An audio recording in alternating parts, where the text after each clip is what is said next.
ফুচকা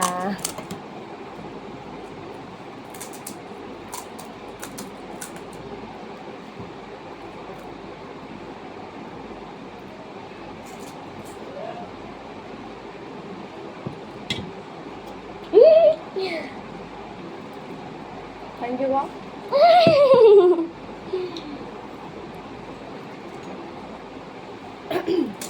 যোৱাৰ আগত খাই মেলি যাওঁতে ঘৰলৈ যাওঁ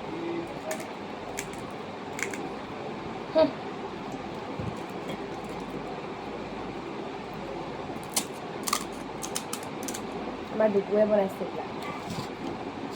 মই পূৰা শুই উঠিবই পৰা নাই ইমানে টোপনি ইমান ভাল লাগিছে শুই আজি যাবলৈ হৈছে যে সেইকাৰণে